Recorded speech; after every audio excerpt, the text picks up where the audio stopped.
Good evening. We are here. It is Monday, November 20th, in the Great Hall. Madam Clerk, if you could please call the roll. Councilor King. Present.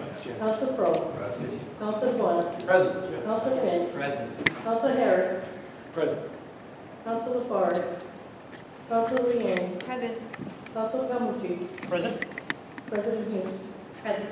8 members, you have a quorum. Thank you, Madam Clerk. If you all stand and join me for a moment of silence for all of our servicemen and women serving here and abroad and their families this evening. And we think of them at this time of the holidays, and Thanksgiving, and joy, and just our thoughts are with them and our thanks. And if you'll turn and face the flag, I pledge allegiance to the flag of the United States of America and to the republic for which it stands, one nation, under God, indivisible, with liberty and justice for all. Thank you. Madam Clerk, if you'll read the open meeting law, please. Pursuant to the open meeting law, any person may make an audio or video recording of this public meeting or may transmit the meeting through any media. Attendees are therefore advised that such recordings or transmissions are being made whether perceived or unperceived by those present and are deemed acknowledged and permissible. Thank you very much.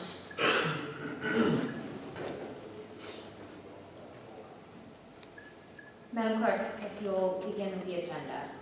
Number 1 on the agenda, 2017-186, an appropriation for $500,000 from sewer water stabilization fund to sewer water contractual. Councilor Paul. Thank you very much, Madam President. This item is at this time going to be referred to Finance Committee. I believe, I don't want to speak on his behalf, but I had a conversation with the Commissioner, and as far as it relates to the actual roof repair, they're in the process right now, including the bid process. So at the end of this meeting, I will, with your indulgence, schedule something before next meeting so we can take this matter up. Okay. But as a placeholder, put it in the committee, please. Thank A you. motion to move to finance, seconded by Councilor Leeang. All those in favor? Aye. Okay, the ayes have it. It'll be moved to finance. Thank you. Next item.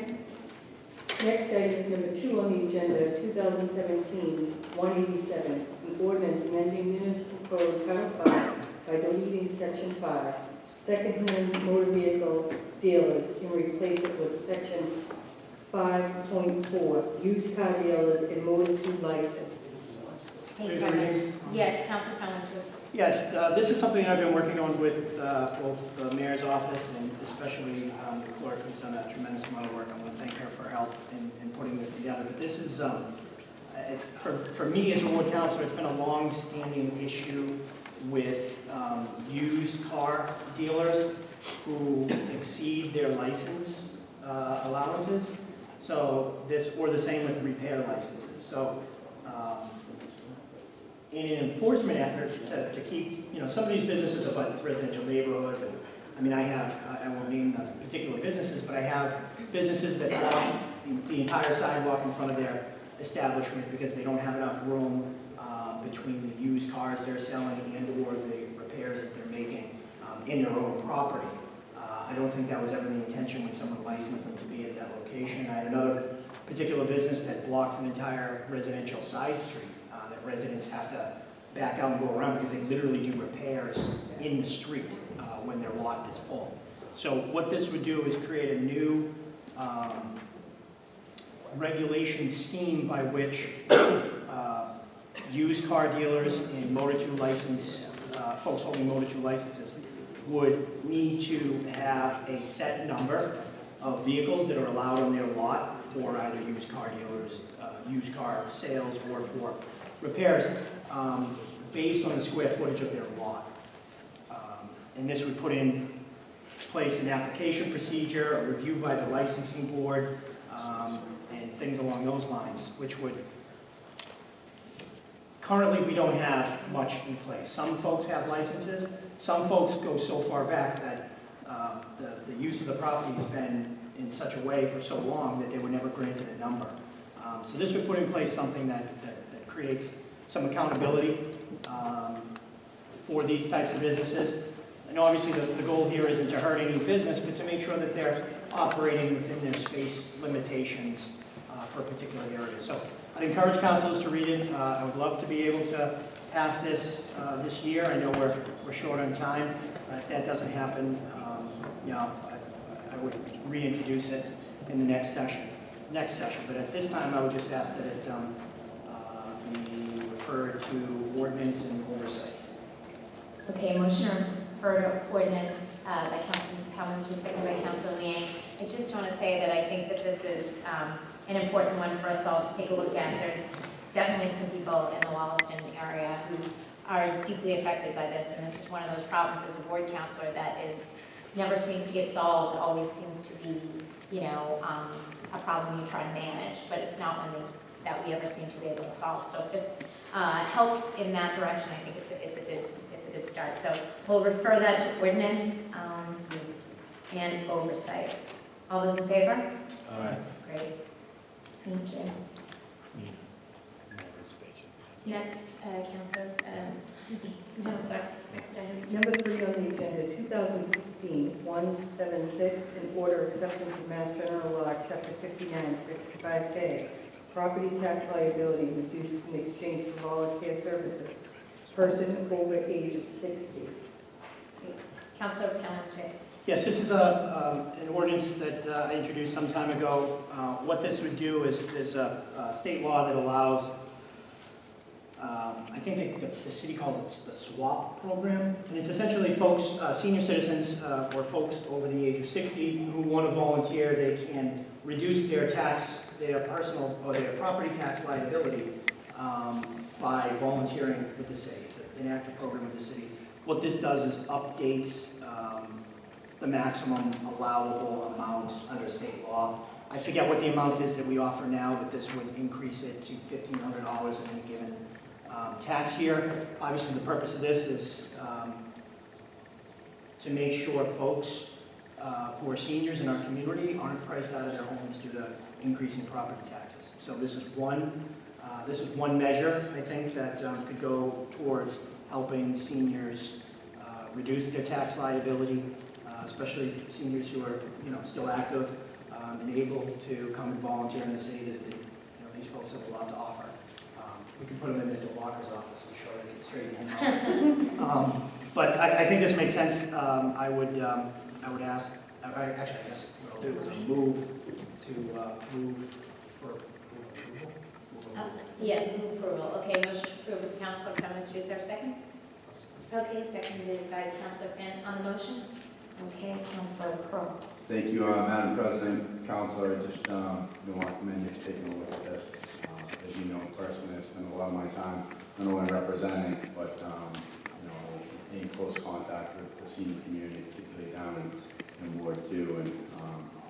And I do think as we evolve from a city perspective, so should some of the benefit programs or relief programs that we offer to senior citizens, particularly on fixed income. And it's kind of going in the back of my mind, and I think this is maybe might be $1,000. I think as it stands now. So it's not an exorbitant amount of money, but like I said, when I talk to many folks on the telephone at their doorway, every little bit helps. So I commend you for bringing this up, and also to put a plug in, because I know she does a very good job of personally driven folks down to her office. Our assessor, Pauline Healy, spends a lot of time with senior citizens, explaining to them some of the outlets that are offered to them through the city to help with tax relief. So with that, I'll be supporting the measure this evening. Thank you, Madam President. Thank you, Councilor Crowe. Councilor Kane. Thank you, Madam President. Through you to Councilor Cole, is 60 a senior citizen? 60-year-old person a senior citizen? Just curiously asking. I guess that would depend on who you Yeah, it's all mental. I think so, yeah.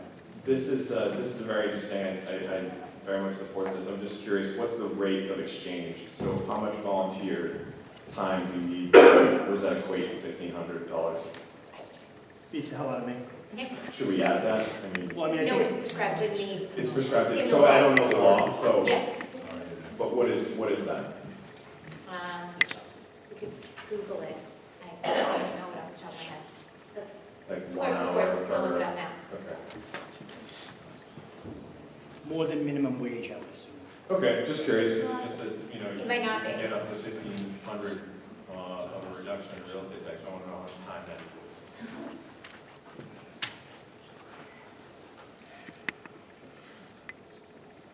All right, anyone else while we're searching for an answer to that? We may get the answer, we may not. Okay, I mean, it No, I wouldn't be understand. non-supported. We could always come back to you. Just to let people know what they're up for.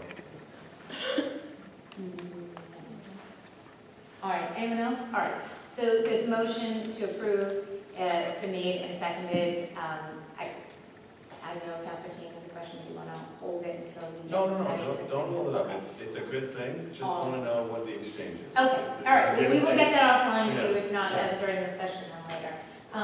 Madam Clerk, you call the roll. Council King. Yes. Council Crowe. Yes. Council DeBon. Yes. Council Finn. Yes. Council Harris.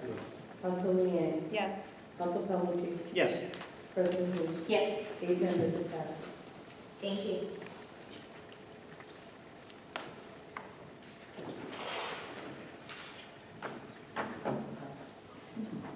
All right.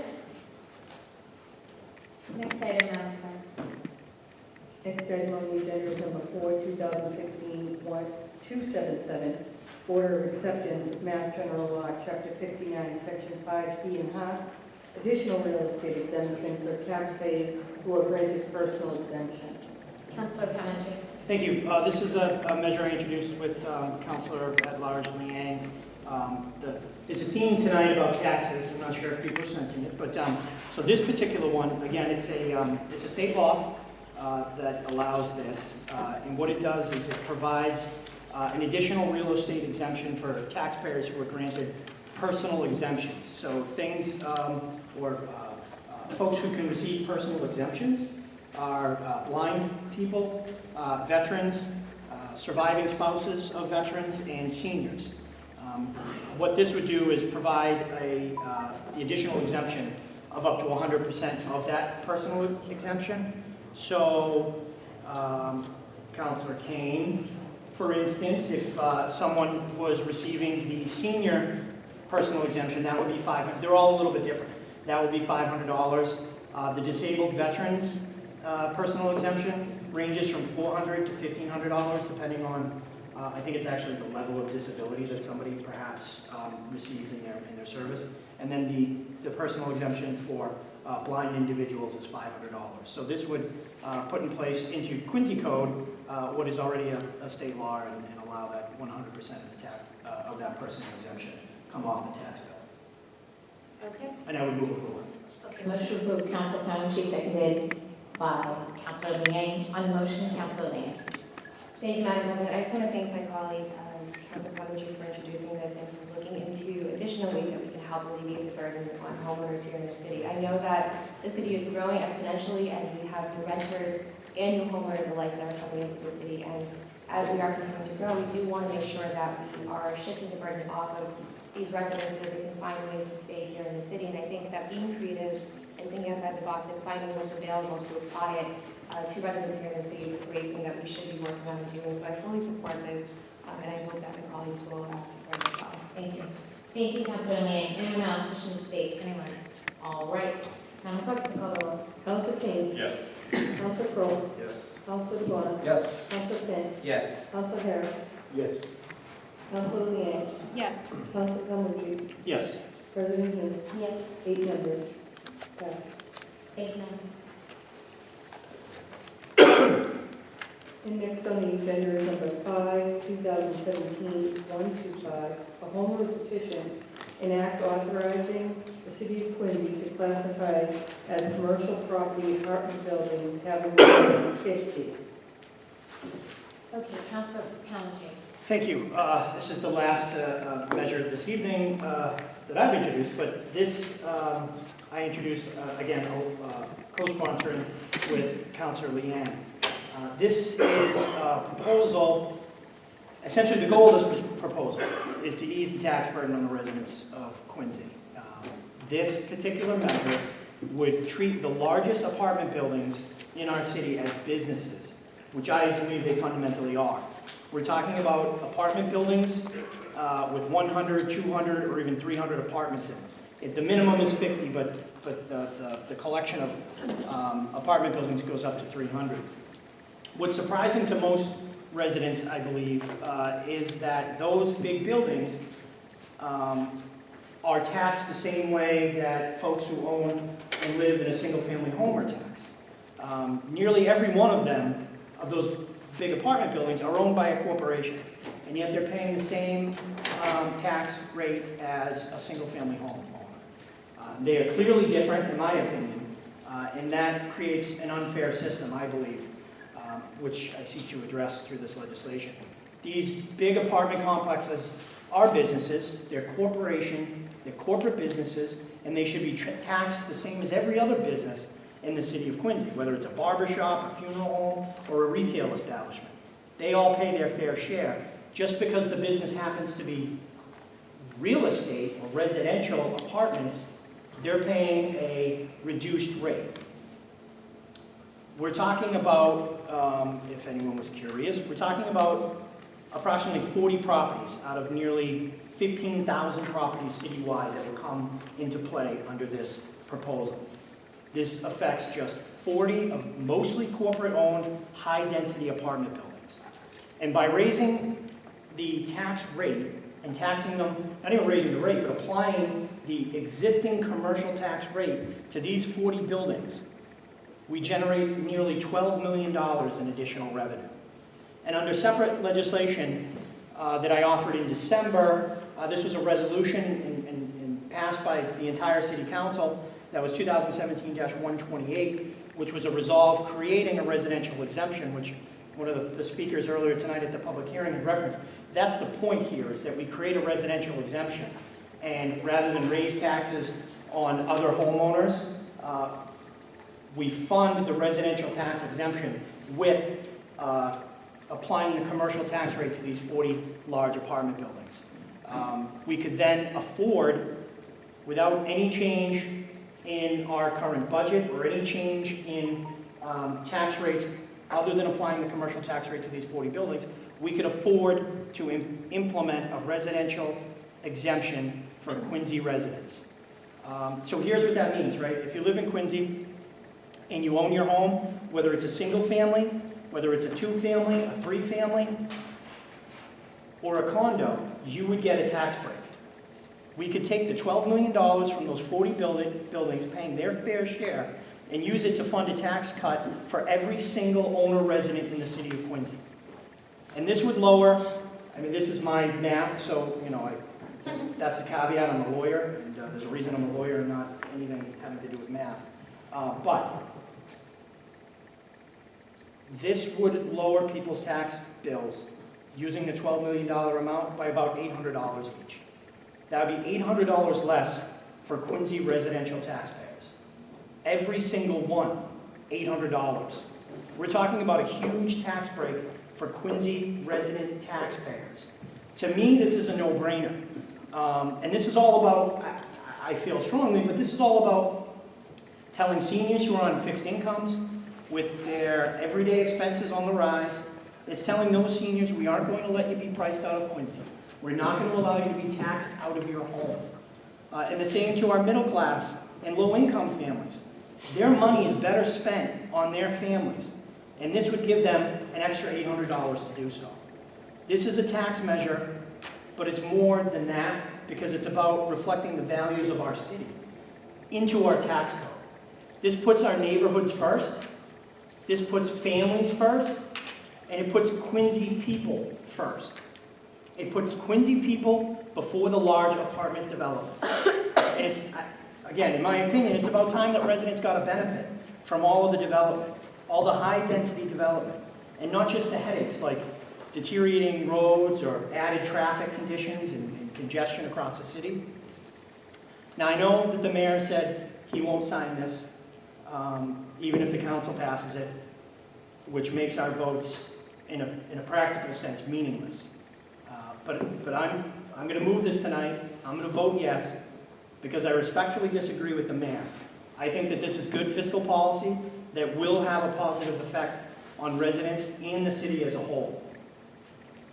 I'd like it, once we kick this off, I'd like to offer an amendment that I worked with Councilor Crowell on, but for this purpose, for the purpose of discussion, I would move approval of this measure.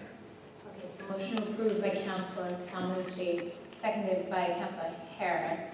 Okay, did you want to make your amendment now, or? Sure, right. So I believe everyone has in their packet, I don't know if you saw it, there's a memorandum from Councilor Crowell and myself. Councilor Crowell, I introduced this last December, and at some point in the ensuing year, Councilor Crowell had called me after reading it and reviewing it and said, well, how does this affect a property like 1000 Southern Artery or the Watson project, which is a workforce housing development down in near the shipyard? And when we both looked into it, it looked like it impacted it negatively. So we're offering this amendment tonight to put in 2 additional sections, Section D and Section E, which would exempt any properties whose majority of residents are over the age of 60 years old, and exempt any property whose majority of units are deemed affordable units or workforce housing units. Again, the goal is not to make it more difficult to build senior housing or more difficult to build workforce or affordable housing. Again, this policy and setting our policy and our vision for the city and the tax code, that will be inconsistent with what I believe and what I believe this body has stood for years, which is we want to encourage senior housing, we want to encourage workforce and low income and housing essentially for the middle class. So I thank Councilor Crowell for his help in coming up with this amendment to make sure places like 1000 Southern Artery and the Watson project wouldn't be negatively impacted by this. Because I think they're just as important to the character of our neighborhood as our owner occupants are. So I think I can just accept that as a friendly amendment because it's my, but we can vote on it. Sure, so all those in favor of the amendment? The amendment is presented. As presented? All those in favor? Aye. Okay, On that motion? yes. Again, I generally support this. I think the distinction between for-profit and non-profit, specifically as it applies to affordable housing, is sometimes meaningless. A significant amount of affordable housing is actually for-profit, just so that we can be clear about that. But I guess the other thing that, and again, I do support this because I think this protects that under that, but the language deemed affordable housing or workforce housing units, that essentially we're relying on the assessor to classify what those are, that's it? It doesn't actually. I mean, are they usually, to identify these things, you're usually looking at, certain rental rates against fair market rents.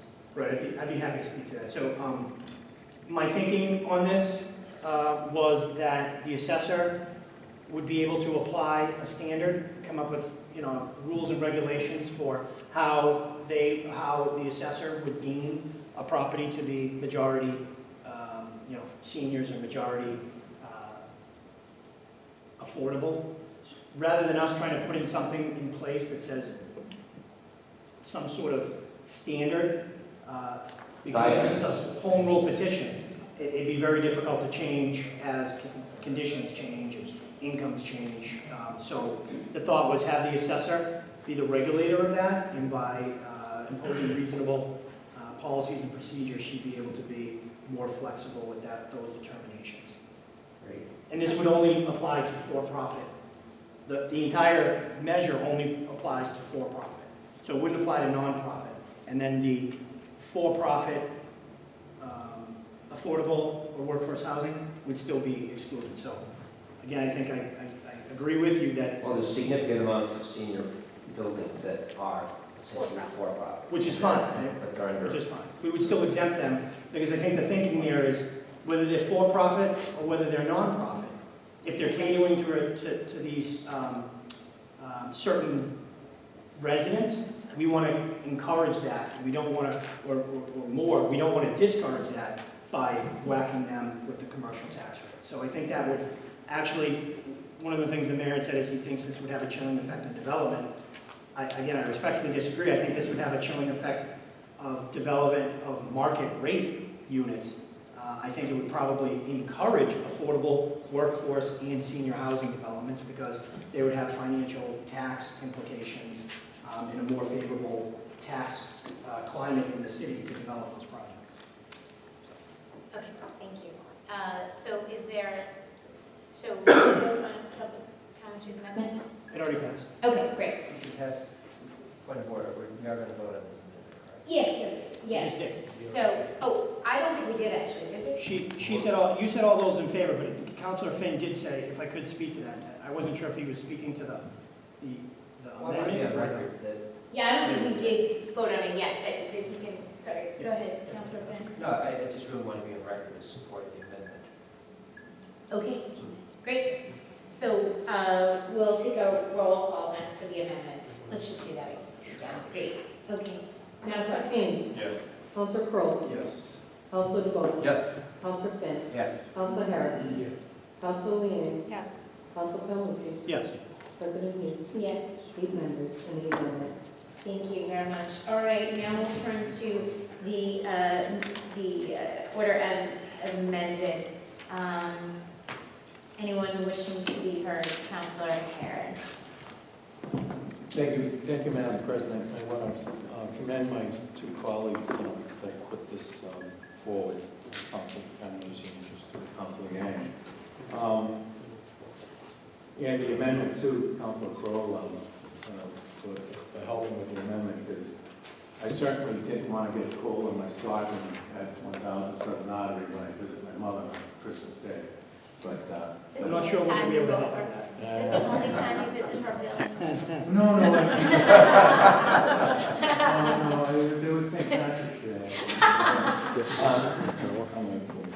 But this is, to be serious, this is really, this order is benefits, there's 2 things. Benefits for the owners of apartment buildings versus residential owners. Owners of large apartment complexes are currently taxed at the residential tax rate the same as a homeowner. We've heard this several times, probably tonight. Owners of large apartment complexes get to take tax deductions that homeowners cannot, such as maintenance, repairs, property management fees, landscaping, snow removal, and more. The residential homeowner does not get these tax benefits. An owner of a large apartment complex can raise the rents as the market demand increases or units become vacant, but a homeowner cannot change his mortgage. Residents of apartments in large complexes utilize the same public amenities and services as homeowners: police, fire, schools, libraries, streets, sidewalks, snow removal, street sweeping, public transportation, recycling, city playgrounds, beaches, are just a few. The homeowner actually pays a larger share because the family is a 1 unit versus hundreds of tenants sharing the tax burden of the large apartment property owner. The homeowner is paying the property tax on his home, whereas the large apartment owner is paying the property tax at the same residential rate on a profit-making investment. I'm going to give you an example of this, so it's not like I'm just throwing something out there. Real close, and I have photos. 95 West Squantum Street, the Eaves by Avalon, 224 units of apartments.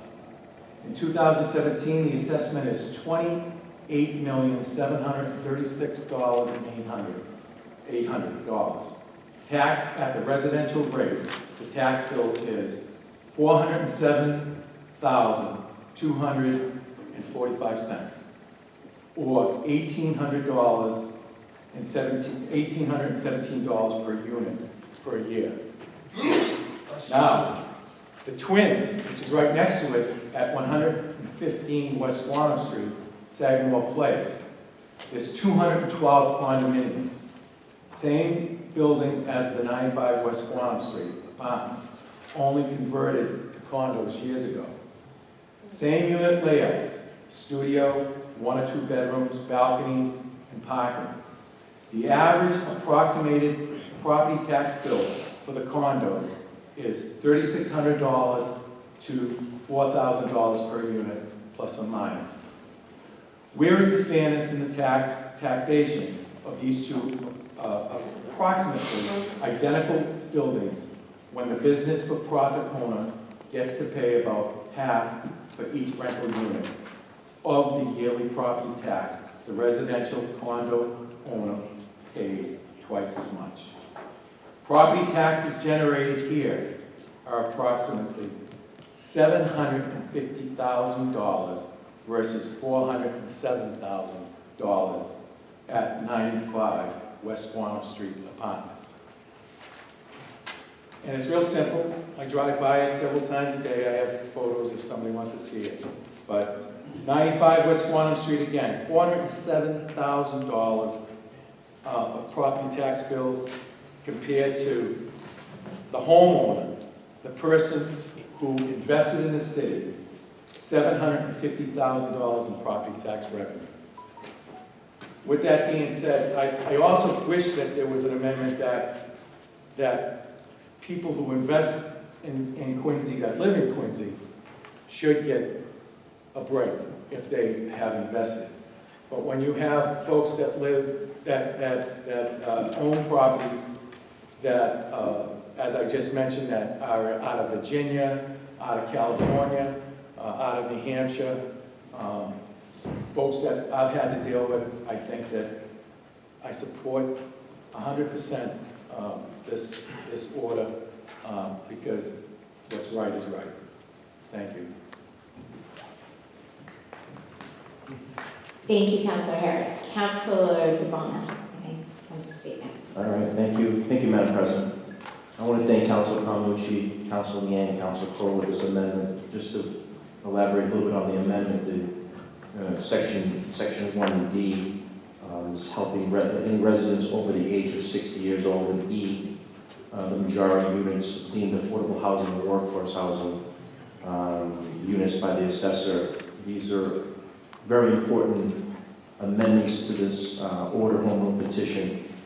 You know, I'm just looking back a little bit on this last election cycle, and you know, this at-large race, I'll be perfectly honest with you, was a very grueling race.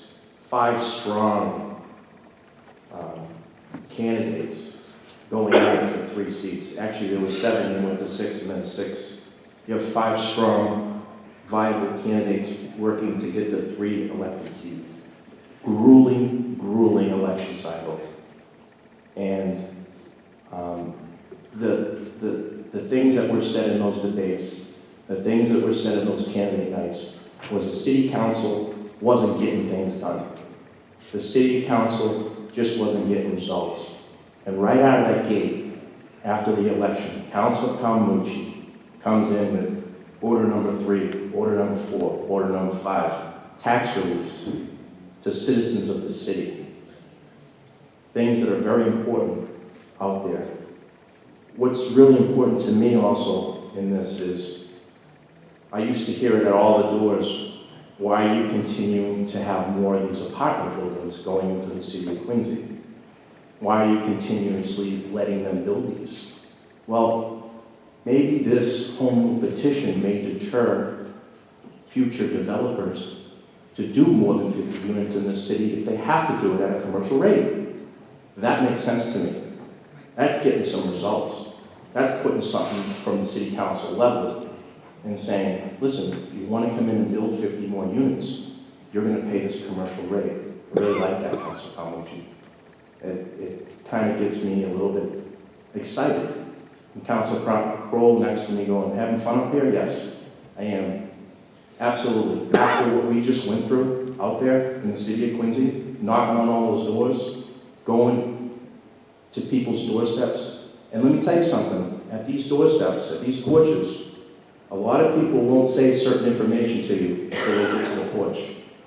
And I'll tell you, they want to see the city council do things and get results.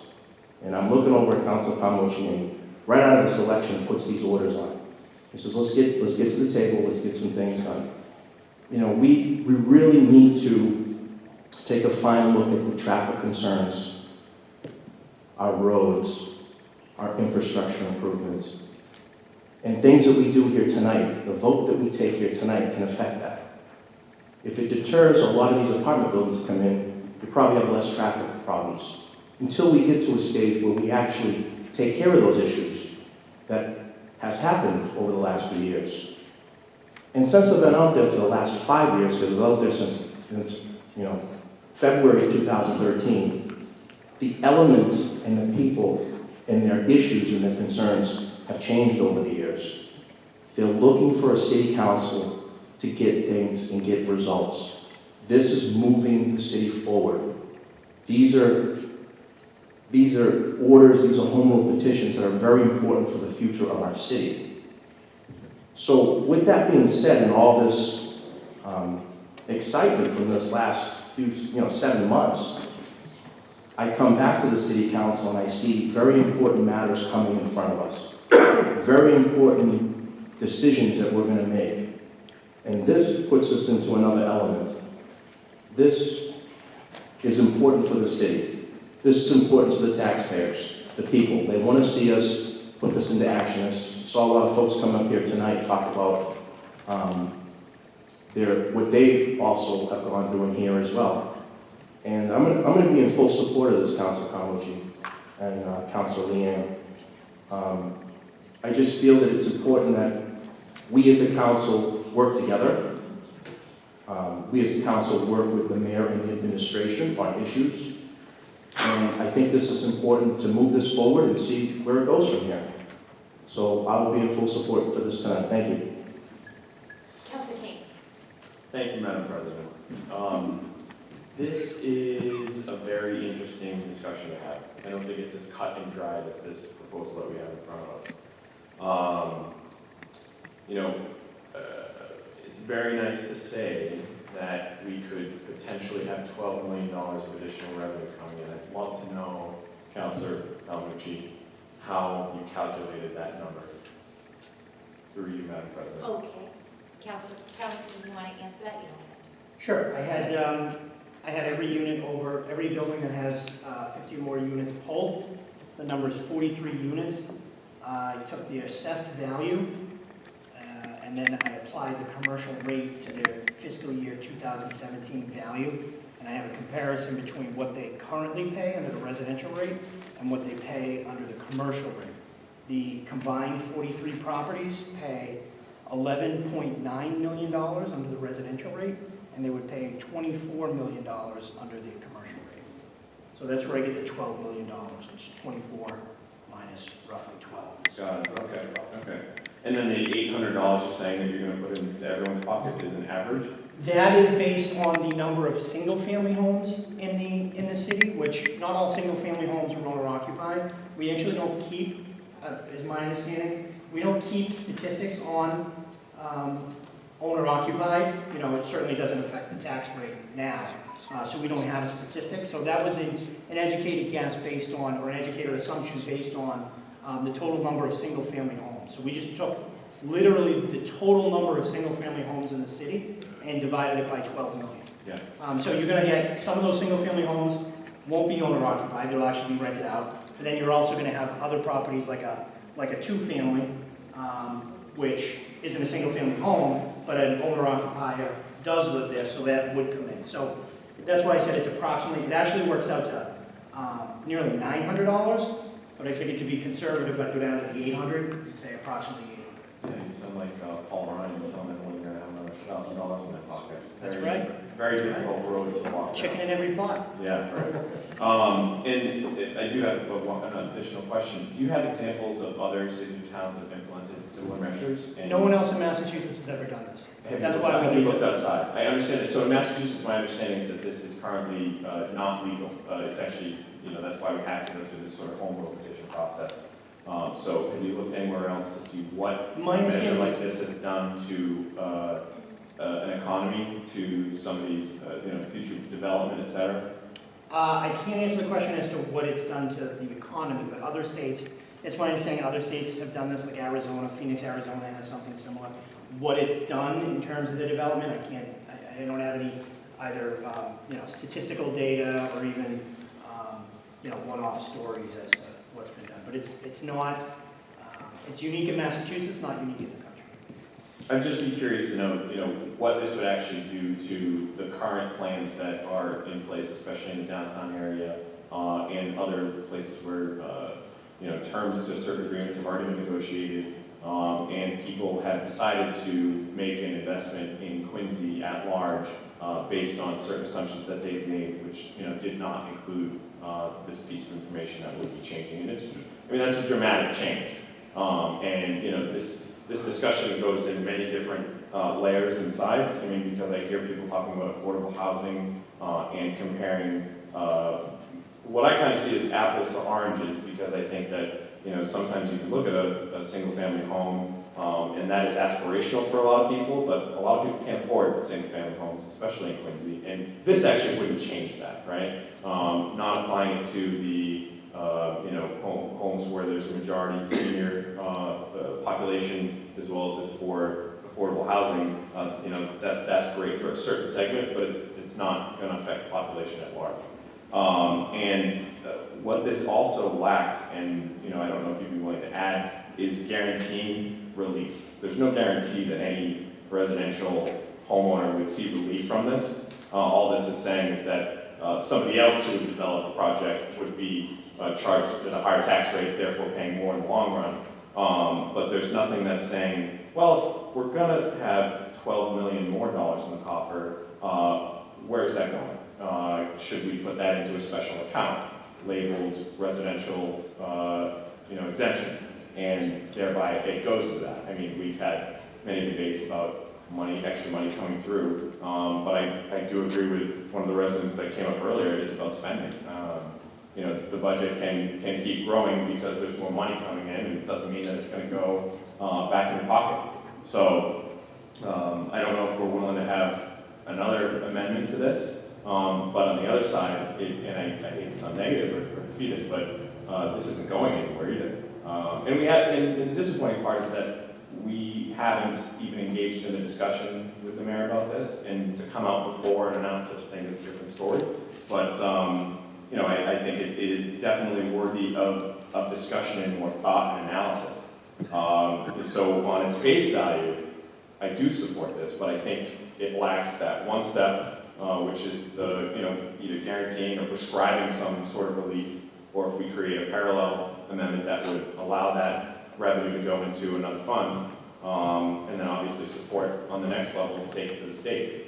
So in absence of those, what are we actually discussing here, and what are we going to do to make something like this happen?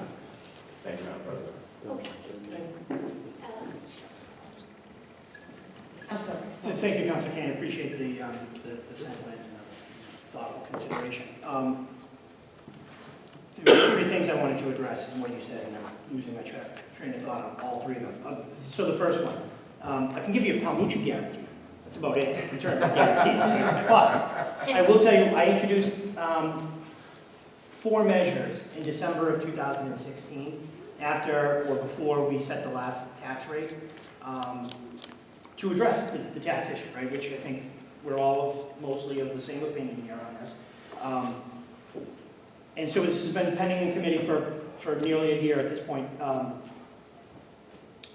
At that time, I also introduced a resolution which the body supported. We sent to the mayor saying we would like you to create a residential tax exemption program for the city of Quincy.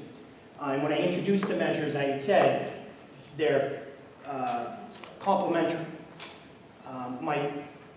My concern with enacting a residential tax exemption before we have the funds to pay for it is that could be calamitous in terms of delivering city services. So the way I approached it was I introduced both at the same time. We haven't heard back from the mayor relative to a residential property tax exemption. So technically there's no guarantee, but we're the elected representatives of the citizenry here. If this were to pass, again, this is a theoretical question, I suppose, given that the mayor's not going to sign it, but if this were to pass, when that $12 million comes in, we could always cut it from the budget. You know, we can always, and that in and of itself would lower the tax rate for everyone in the city. With all due respect, just to comment, you know that's not gonna happen. I've sat up here and watched people make no cuts of budgets, so that won't happen, I'll guarantee that. So I'm not gonna sit up here and take your thumb with your guarantee when it's not worth it. No offense. Well, no, I'll suggest to you that if we were to pass this, the change that's proposed here, an additional $12 million in, Okay, go ahead. You weren't on, and sorry. an additional $12 million of revenue came to the city, I would absolutely, and I would expect every councilor up here, absolutely, to cut $12 million if, at the same time, we were not able to, because of someone not signing something or what have you, put in place a residential tax exemption. So, I mean, I think you have to, it's the chicken or the egg. One has to come before the other.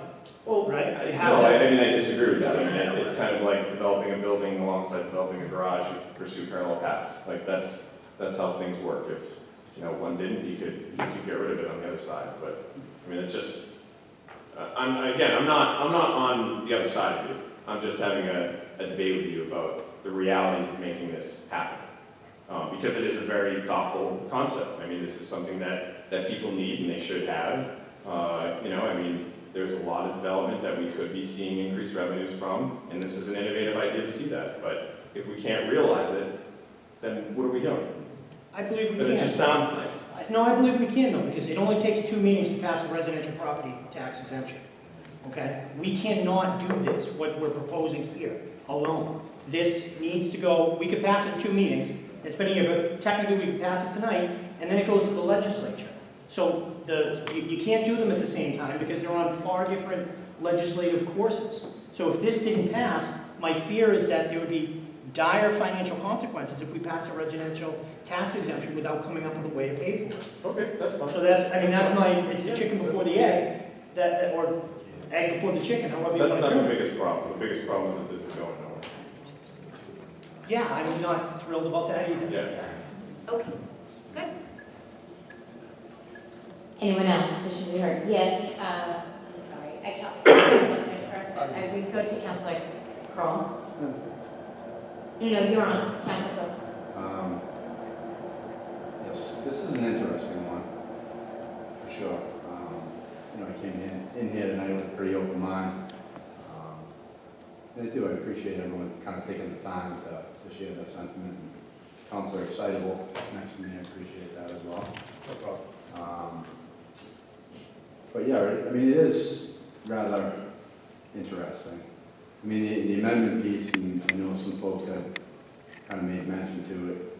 Obviously, I keyed in on it just because, you know, the side of my district that I represent. But I do think, you know, the city's grown. There's an appetite from residential developers to invest here.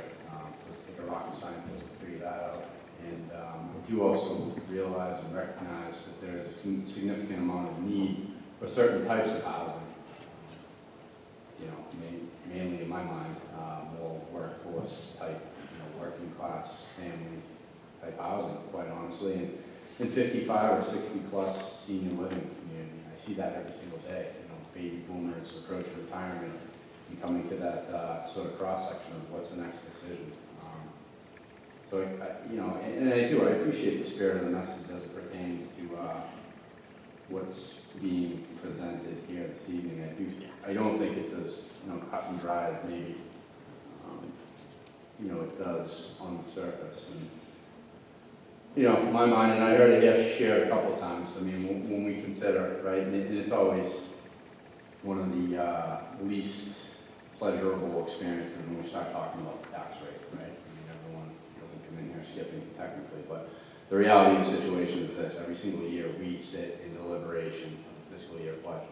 We take those numbers, we add any ancillary expenditures that take place between the FY budget approval and the tax classification, usually in November and December, and we minus any net new revenues. And if memory serves right, and I just think back to last year, I mean, we were showing roughly a $3.5 million increase in revenues, and that's just, again, that's memory. I don't have anything in front of me to justify that. But that was based on all the net new construction growth slated to come into the city last year.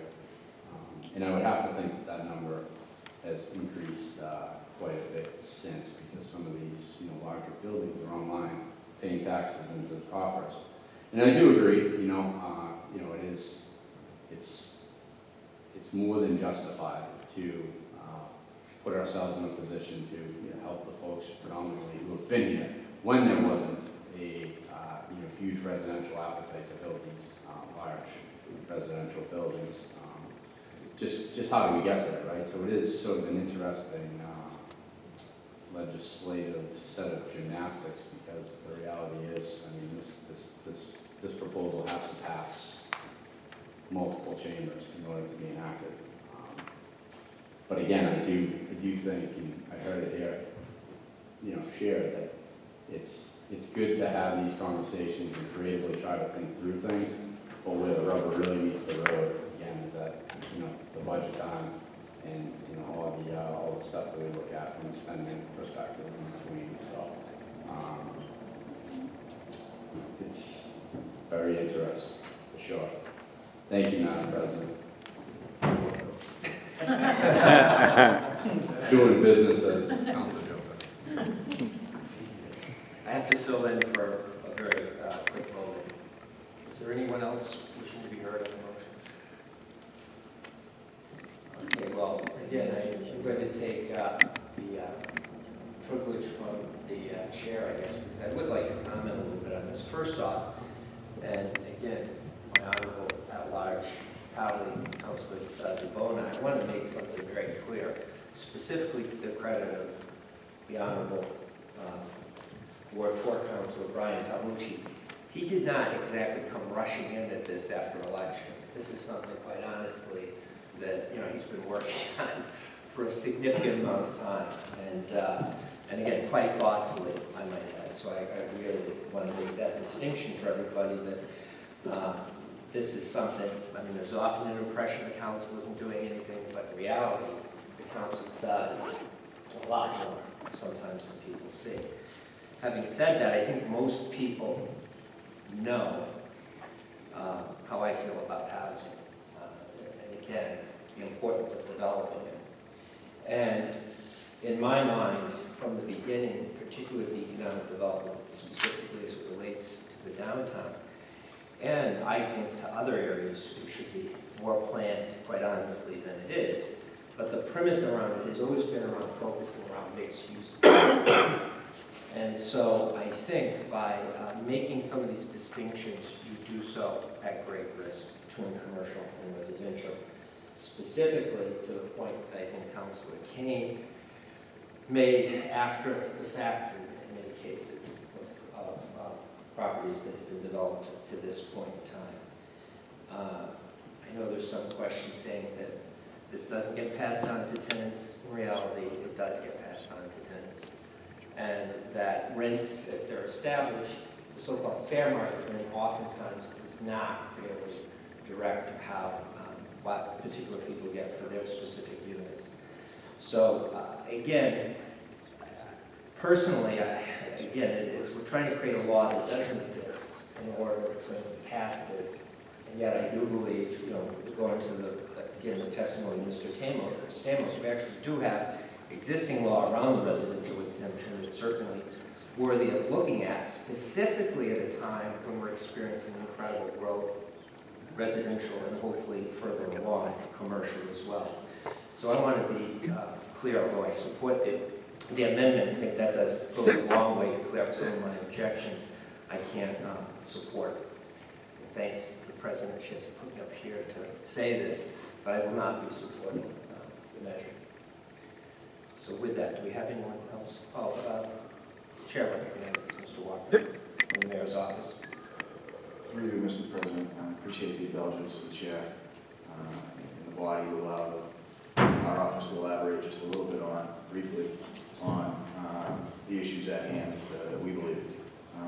First of all, from a policy perspective, as Councilor Finn mentioned, we do believe that something along these lines will have a dramatic effect on affordability throughout the city in places where affordability is most important, and that is in our apartment complexes. Secondly, from a practical standpoint, while the mayor's made it clear he won't be signing this and won't be going to the State House for deliberation there, the practical reality is that what we would be asking the state legislature and the government to do is advocate what is a pretty fundamental tenet of state law for the benefit of one community.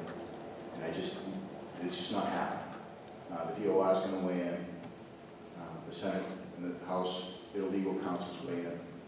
What is embedded in state law when it comes to how taxes are levied is an absolute fundamental tenet of that law. And it's just not something that we think that the state is going to consider at any level to dramatically change that going forward. I will say, and add one thing relative to the value that has been mentioned here a couple times, that the city hasn't seen the value of what has gone on recently in terms of development. This coming year, when we set the tax rate in a couple weeks, the values that have already been certified by the Department of Revenue will show a 35% value increase for these apartment buildings. That is a substantial increase. That means these apartment buildings are paying a great share. They are lessening the load for our single-family homes. They are adding to the base.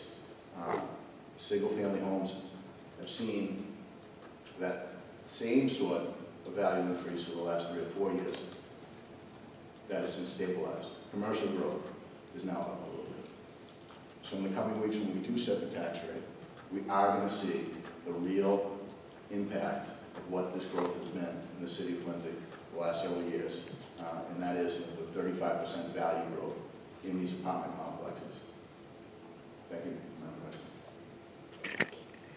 Thank you, Mr. Walker. Council Calhoun. And just to address the mayor's representative, glad you entered the phrase here. I wouldn't call $2,800, $2,900 a month affordable in any sense, and that's what these apartment buildings are getting. That's not affordable, and in fact, that's having the effect. So the creation of these types of developments is what's driving up rents in lower income properties and completely down the ladder.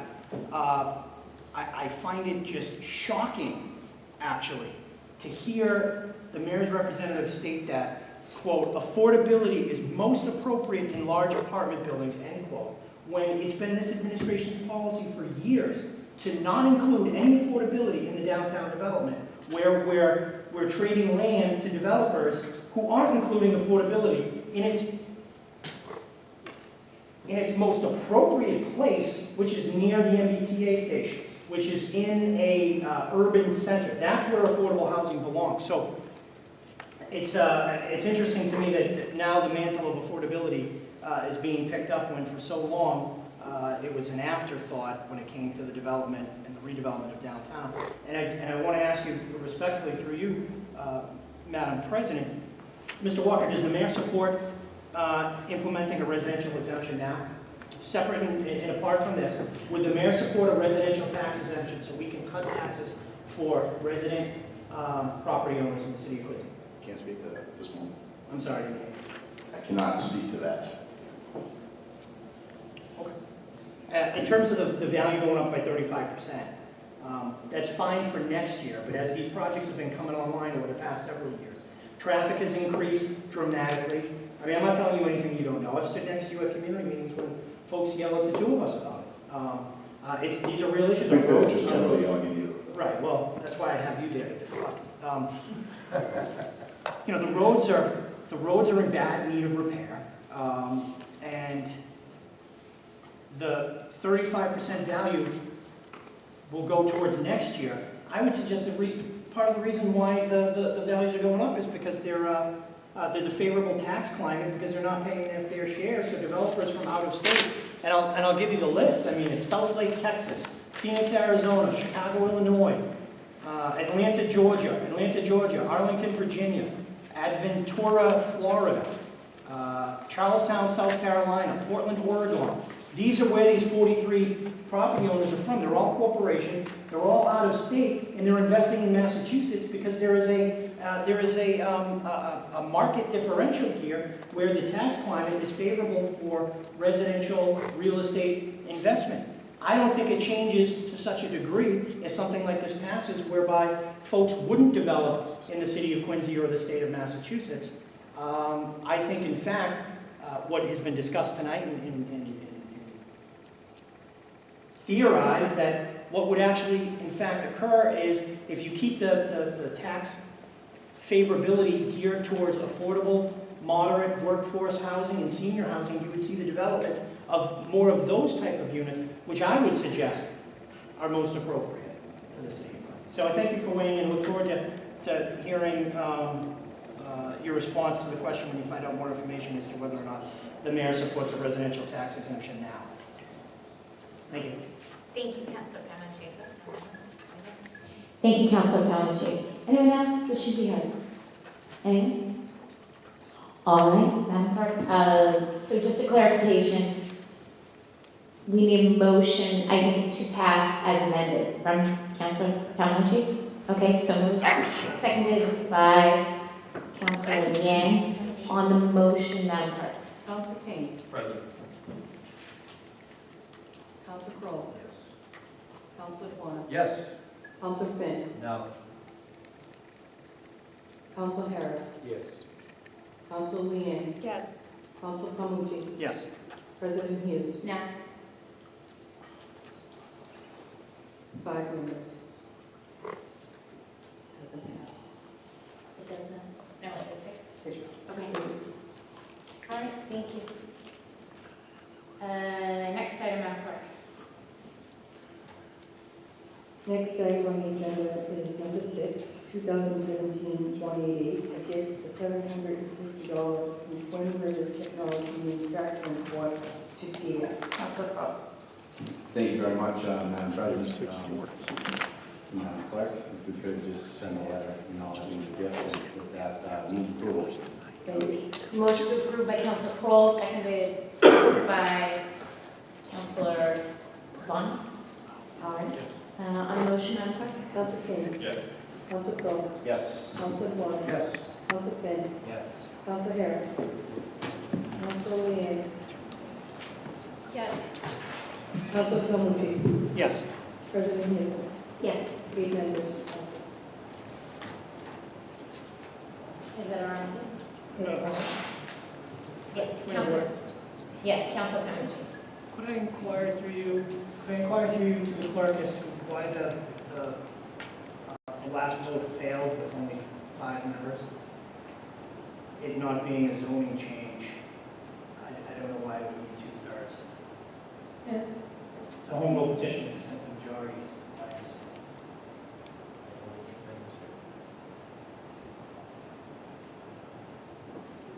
It is, I'm sorry, it is a 2/3 vote. What makes it a 2/3 vote? It is,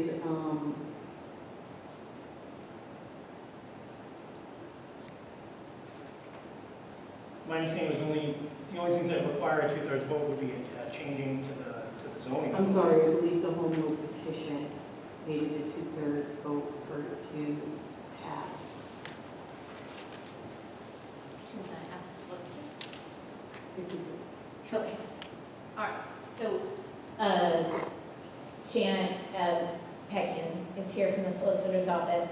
Do you happen to be able to weigh in at this particular time, or Mr. Durkin? I think you're here from the solicitor's office as well.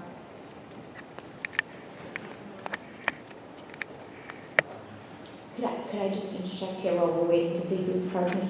I just want to respond to Councilor Kane. It's $11 an hour. Minimum wage is what's prescribed in your previous. So it is minimum wage, and it's $11. I just realized. The auditor also let me know that it was about $125. Yes, Yeah, thank you.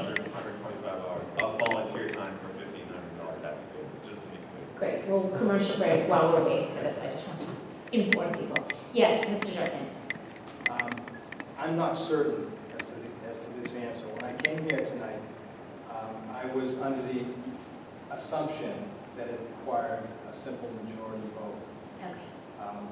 I may be incorrect, and if the clerk has something in writing that we can look at, we'd be glad to look at that. But I was under the assumption that it required a simple majority vote of the council and a signature of the mayor in order to go to the legislature. Okay. All right.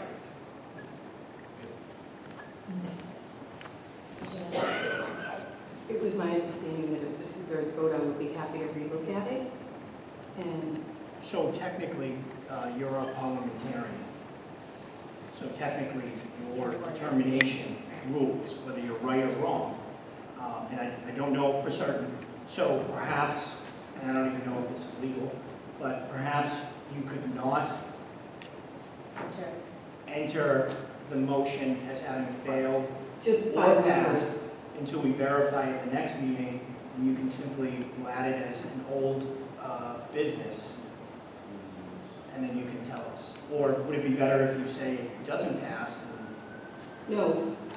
I mean, I'm just trying to, I don't want to put you, obviously I'm putting you on the spot I to would, some no, degree. I would yield We all to want to the make sure we get it solicitor. right, so. I would yield to the solicitor's opinion and hold the call on whether it passed or failed at this point, and get back to you at a later date if that's okay. That's fine. So it can come up under unfinished business at the next meeting. So we'll hold it, but the votes will remain as recorded the same.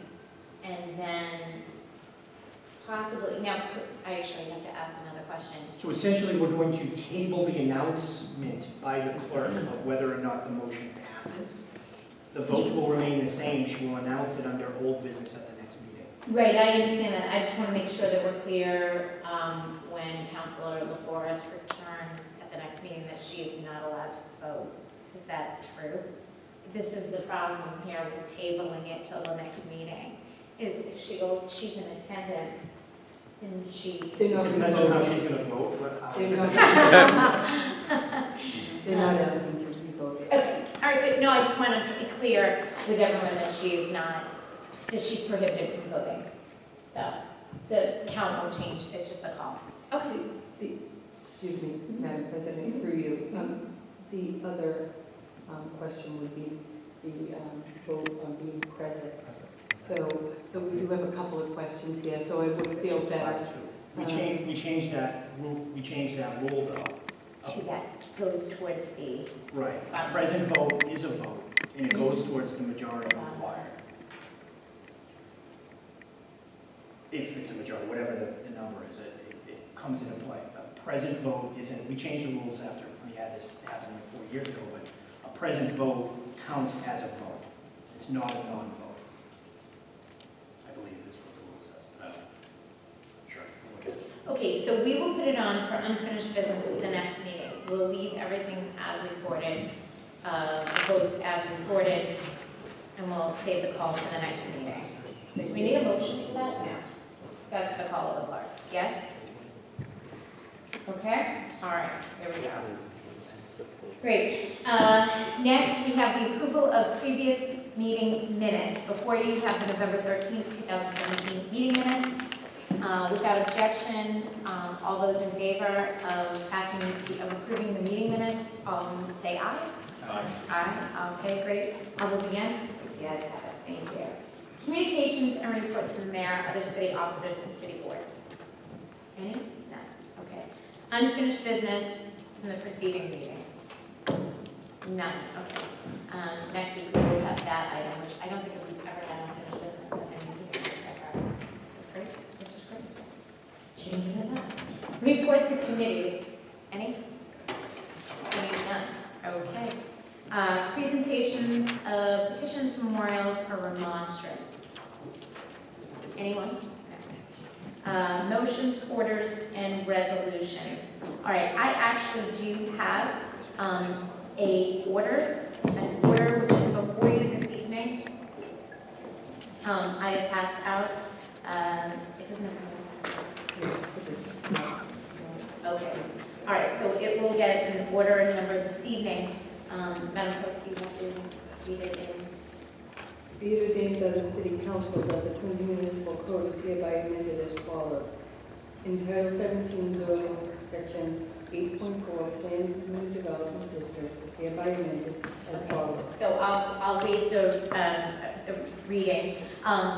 So this is a special district zoning ordinance update for the Whitwell Street, the hospital site. Tomorrow evening, I am doing a public meeting on this particular site. Right now, it is zoned as a PUD, which means that it would come before this body as a special permit granting authority. This order would change that, making it, taking it out of the PUD requirements, thereby not having the reviewing and adjudicatory body be this special permit granting authority, the council is sitting as a special permit granting authority, but would give that to the planning board at this point. Part of, in these last couple of months, talking with residents, talking with folks, discussing this change would mean that we would have, I think, greater control for the neighborhood over what happens to go at that site. As many folks remember, I can cite other instances such as High Point development in Councilor Kane's ward or in Councilor Harris's ward, and also adjoining to Ward 5, the CMART decision. Oftentimes with special permit granting authority, PUD properties, the council will reject them, and those properties come back to us after the judge has ordered us to go straight to development against really community wishes, and oftentimes not being able to put in place mitigating factors that would help, I think, ease the transition for the neighborhood. So I think that this is a good start in making sure that the neighborhood is protected by keeping it under closer watch with the planning board, also prescribing some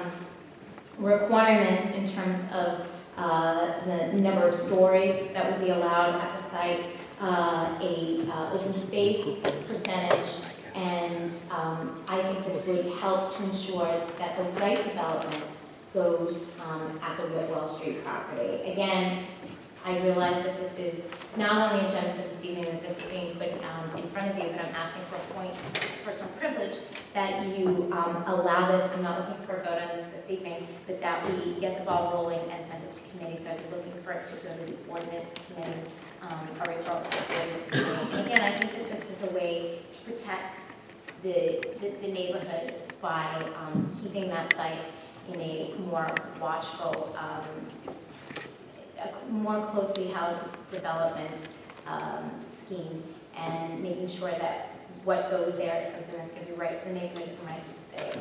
So I think we've all had, maybe some of the councilors, I don't think Councilor Kane or Councilor Lane has participated in a PUD process before.